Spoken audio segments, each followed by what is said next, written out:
Se você deseja contribuir diretamente com o projeto da Central da História e garantir que o canal se fortaleça cada vez mais, considere fazer uma doação direta via Pix, a maneira mais simples e certa de ajudar, por circundar a burocracia da plataforma e ser direta. Para fazer uma doação via Pix, basta escanear este QR Code no canto superior esquerdo do vídeo ou usar a chave Pix do canal, centraldahistoriabr@gmail.com. O meu mais sincero agradecimento a todos os que contribuírem.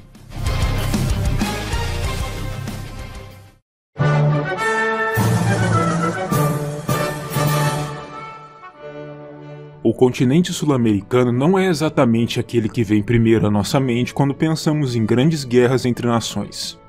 Sendo um dos locais mais pacíficos do mundo nesse sentido, a América do Sul não viu durante sua história muitos conflitos militares, mas existe ao menos uma grande e sangrenta exceção que saltará aos olhos de todos que sondarem esse assunto: a Guerra da Tríplice Aliança, mais conhecida por todos como a Guerra do Paraguai.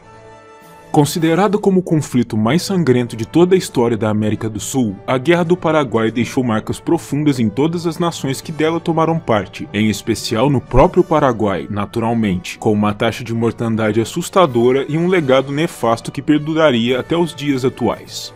Mas como foi que tudo isso começou? É o que vamos compreender a partir de agora. Nos idos dos anos 1860, o Paraguai era oficialmente uma república presidencialista, mas na prática era governado quase como uma dinastia absoluta e hereditária, e o governante naquele momento no tempo era o ambicioso e ousado caudilho Francisco Solano Lopes.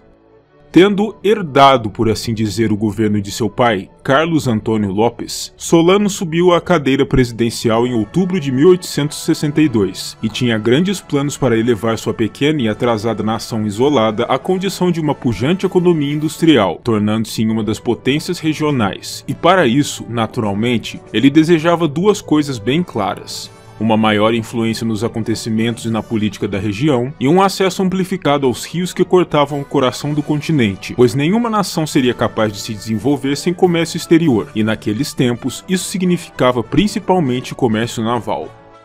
No entanto, para atingir tais objetivos imediatos, mesmo um ditador como Lopes precisaria de um pretexto para ir ao combate contra seus vizinhos para garantir seus interesses, que se chamava de casus belli, e o Império Brasileiro, à época governado por Dom Pedro II, ficaria feliz em lhe oferecer precisamente o que precisava. Ainda no ano de 1863, o imperador ordenou que tropas do exército brasileiro invadissem o Uruguai, mais a sul, em apoio ao também caudilho Venâncio Flores, líder da facção colorada na guerra civil que vinha se desenrolando ali, e Solano Lopes, por acaso, era um aliado de Bernardo Berro, então presidente do país e líder da facção Blanca, o que lhe dava a desculpa perfeita para antagonizar o Brasil e, no processo, garantir seu acesso ao mar pelas vias fluviais da região, através dos rios Paraguai e Paraná, que serpenteavam pelos dois países. O outro grande ator no teatro platino, a República Argentina, governada então pelo presidente Bartolomé Mitre, também apoiou a revolta de Flores no Uruguai, de modo que naquele momento uma aliança de conveniência foi formada pelos três países, para grande dissabor de Solano. Outro fato importante a se apontar naqueles tempos era que o Paraguai, apesar de seu pequeno tamanho, era então uma nação altamente militarizada, tendo passado por um rápido processo de fortalecimento de suas forças armadas por ordem de Lopes, que havia sido treinado na juventude no Reino da Prússia, na Europa, um dos estados mais fortes e mais belicosos do continente, de modo que ele próprio, que era também general, tinha uma tremenda inclinação para resolver seus conflitos pelas vias da força, o que ajuda aliás a explicar o rumo que as coisas tomariam muito em breve. Com sua alta militarização e seus interesses imediatos em risco, Solano Lopes sentia que poderia ver seu projeto de um grande Paraguai sendo minado caso demorasse muito para empreender alguma espécie de reação a essa perigosa aliança entre brasileiros, argentinos e o novo governo rebelde uruguaio. E usando a derrubada de Berro como desculpa, ele se pôs logo a trabalhar, já em dezembro de 1864, primeiro apreendendo navios brasileiros que se encontravam ancorados no porto de Assunção, sua capital, e mais tarde ordenando solicitando suas tropas que invadissem o próprio território brasileiro, tomando a província de Mato Grosso sem grande resistência, pois naqueles tempos, o exército brasileiro, que contava com apenas 18 mil homens e era fortemente concentrado em torno da capital no Rio de Janeiro, não seria páreo para os 64 mil homens de que Solano dispunha. E além disso, a província de Mato Grosso era tremendamente remota, sendo acessível apenas pelo rio, através de uma viagem que levava meses desde a corte. A seguir, sentindo-se bastante encorajado por sua rápida vitória, tendo inclusive cometido certas atrocidades em sua invasão, Lopes pediu ao governo de Mitre autorização para atravessar o território argentino em sua província de Corrientes, para atacar os brasileiros na província do Rio Grande do Sul e no Uruguai, permissão essa que foi naturalmente negada, por serem Brasil e Argentina aliados, e por isso, Lopes decidiu simplesmente invadir o território da Argentina, declarando guerra ao país também. Isso provocou uma reação conjunta das três nações aliadas, que firmaram entre si a Tríplice Aliança contra o Paraguai, e a partir desse momento, a Guerra do Paraguai estava verdadeiramente instaurada. Em fevereiro de 1865, a capital uruguaia de Montevidéu finalmente caiu sob o domínio de Flores, e o Uruguai estava pronto para se juntar à luta contra Lopes, mas sua diminuta força militar não faria grande diferença na guerra, e os principais esforços na luta se concentrariam mesmo entre Brasil e Argentina. O grosso dos conflitos entre os países se iniciaram quando as tropas paraguaias tomaram e saquearam Uruguaiana, no Rio Grande do Sul, decretando uma certa superioridade em terra, mas quase ao mesmo tempo, em julho de 1865, ocorreu a Batalha do Riachuelo, na qual a Marinha do Império Brasileiro eliminou a Marinha Paraguaia, mais frágil, tomando firmemente o controle dos rios da região. Ainda assim, o domínio brasileiro não foi completo, pois a fortaleza de Humaitá permaneceu em mãos paraguaias, fortaleza essa que havia sido, ironicamente, construída com a ajuda de consultores militares brasileiros, e era tida então como inexpugnável. Isso atrasou gravemente os prospectos de invasão do território paraguaio pelas tropas da Aliança, e tal invasão veio apenas em 1866, fazendo com que a luta, que até então havia sido em terreno mais plano e seco, se convertesse em uma suja guerra de atrição entre o Pantanal mato-grossense e o Chaco paraguaio.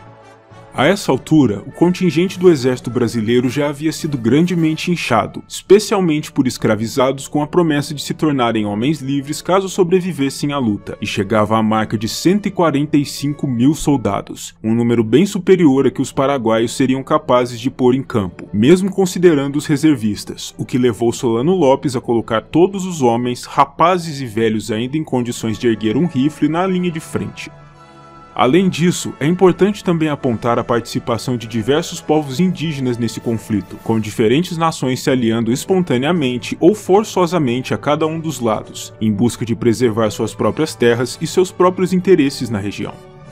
Ao decorrer dos combates, que continuariam até o ano de 1870, calcula-se que ao menos 200 mil pessoas tenham perdido suas vidas, entre militares e civis, e a maioria de tais mortes podem ser atribuídas não ao combate em si, mas sim a diversas doenças tropicais que abundavam nos campos de batalha, como tifo, febre amarela, cólera e malária, causas de morte muito comuns nas guerras do século XIX. No dia 24 de maio de 1866, as forças paraguaias se reuniram no alagadiço do Tuiuti, palavra que em tupi significa lama branca, para encarar as forças combinadas da Tríplice Aliança, naquela que ficaria conhecida como a maior batalha não apenas naquela guerra, mas em toda a história da América do Sul, a Batalha do Tuiuti. Uma força de 26 mil paraguaios encarou um contingente de mais de 35 mil soldados aliados, e o objetivo final da aliança era o de quebrar de uma vez por todas a principal linha defensiva paraguaia, o que abriria as portas para o próprio território paraguaio à aliança e permitiria que os soldados aliados partissem em direção à Assunção, para dar caça ao próprio Solano Lopes. A batalha resultou em uma estrondosa vitória aliada, com menos de 1000 mortes, em comparação aos 6 mil soldados perdidos pelo Paraguai. E a partir daquele ponto, o destino da guerra estava traçado, e os paraguaios passaram a recuar mais e mais, concentrados tão somente em proteger sua terra natal.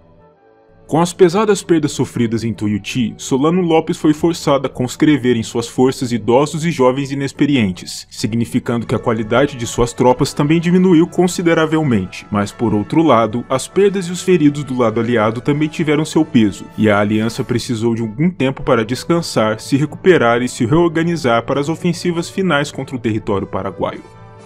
As doenças também cobravam seu brutal preço sobre as linhas aliadas e as paraguaias, e isso, combinado à lentidão para a chegada de mais reforços brasileiros e argentinos, atrasou ainda mais os planos de invasão.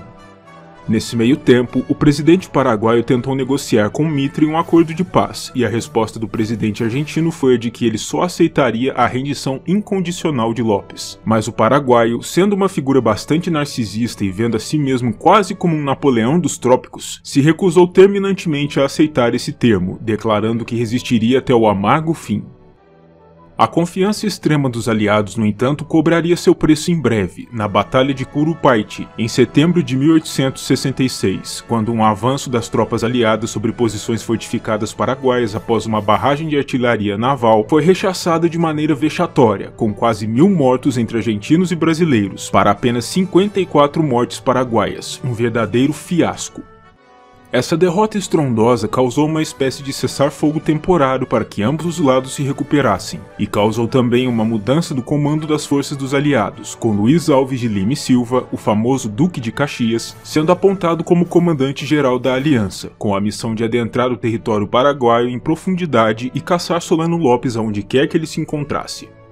A primeira grande tarefa do Duque no comando das forças aliadas era a de tomar o intransponível forte de Humaitá, e para alcançar esse feito, ele passou nada menos do que 8 meses treinando seus soldados para prepará-los para o desafio formidável que teriam de enfrentar. A resistência paraguaia em torno do forte foi feroz, e demoraria até o mês de novembro até que Caxias fosse capaz de cercá-lo por completo, antes de tentar superá-lo. Em fevereiro de 1868, os brasileiros finalmente alcançaram a superioridade no Rio, o que permitiu ao Duque de Caxias enviar seus couraçados até as margens de Assunção, bombardeando a capital de Lopes, enquanto o fogo do forte de Humaitá respondia à agressão. Contudo, com o bombardeio à cidade, as tropas paraguaias guarnecidas em Humaitá finalmente perceberam que, estrategicamente falando, sua posição fortificada havia perdido seu propósito, de modo que finalmente hastearam a bandeira branca e se renderam aos aliados, em julho daquele ano. Isso permitiu ao Duque criar uma trilha oculta em meio à mata e flanquear a linha defensiva paraguaia que ainda permanecia formada, resultando na derrota das forças de Solano Lopes, em uma série de investidas furiosas que, por terem acontecido no mês de dezembro, ficaram conhecidas no Brasil como Dezembrada e no Paraguai como Dezembro Negro. O resultado final da dezembrada foi a Batalha de Lomas Valentinas, onde Solano Lopes e o Duque de Caxias se encontraram em campo, com o presidente paraguaio quase sendo capturado, escapando por pouco da derrota e do cárcere a cavalo, com apenas alguns poucos apoiadores de mais alto escalão. Isso fez com que se iniciasse uma caçada pessoal ao presidente paraguaio, pois Dom Pedro II exigia sua captura, com uma parada de cerca de 30.000 soldados aliados na capital do país, para pilhá-la e queimá-la. O Duque de Caxias, no entanto, não acreditava em toda aquela destruição desnecessária, e estando exausto após anos de campanha, pediu para ser transferido de volta ao Rio de Janeiro, tendo baixa como comandante supremo das forças aliadas. A resposta de Solano Lopes à caçada contra si foi adotar táticas de guerrilha e de terra arrasada contra as tropas da aliança, fugindo cada vez mais e mais para o interior e destruindo de propósito cidades e vilas em seu caminho, para não deixar nada de valor para trás que pudesse ser útil aos aliados. Ele também se tornou mais brutal com seus próprios homens à medida que o desespero pairava sobre si, executando desertores a sangue frio para impedir que qualquer um de seus homens sequer pensasse em abandonar sua causa naquele momento crucial. Essa dinâmica persecutória só teria um fim quando as tropas brasileiras, que vinham massacrando mulheres, idosos e crianças no Paraguai, finalmente alcançaram o exército liderado pessoalmente por Lopes, na famosa Batalha de Cerro Corá, em 1º de março de 1870, e ali 4.000 soldados brasileiros exterminaram a diminuta força de 400 paraguaios que ainda acompanhavam Lopes, enquanto o próprio presidente foi morto em batalha, trespassado pela lança do cabo José Francisco Lacerda, conhecido entre seus pares como Chico Diabo. A Lopes até foi oferecida a possibilidade de se render, mas a resposta do orgulhoso presidente a isso foi levantar sua pistola e declarar em alto e bom tom: "Muero con mi patria", ou seja, morro com minha pátria, imediatamente antes de morrer. Depois da morte de Lopes, já não havia mais nada a ser feito, e o Paraguai finalmente se rendeu às tropas da Aliança, sendo ocupado militarmente pelo Brasil até o ano de 1876. Com sua economia completamente devastada, uma dívida de guerra impagável que apenas viria a ser perdoada em 1943 pelo Brasil, e mais de 80% da população masculina anterior à guerra morta. O conflito teve também impactos profundos nos aliados, fortalecendo a ideia de uma identidade nacional e de um governo centralizado na Argentina, e tornando o exército um protagonista no cenário político do Brasil, que até então tinha na Marinha sua força armada mais influente. Em anos posteriores, esse fortalecimento do exército se provaria crucial para a história brasileira, quando em 1889, um golpe de estado liderado pelo Marechal Deodoro da Fonseca, que fora até então um amigo pessoal do imperador, derrubou a monarquia e exilou a família real, inaugurando uma nova fase na história do Brasil, a fase republicana. Quanto ao Paraguai, a devastação que o país sofreu durante a guerra foi tamanha que eles jamais se esqueceram ou se recuperaram por completo dela, e até os dias de hoje, a Guerra do Paraguai ecoa profundamente no dia a dia dos paraguaios de todas as idades, como um lembrete macabro e doloroso de seu momento de maior perigo e dor.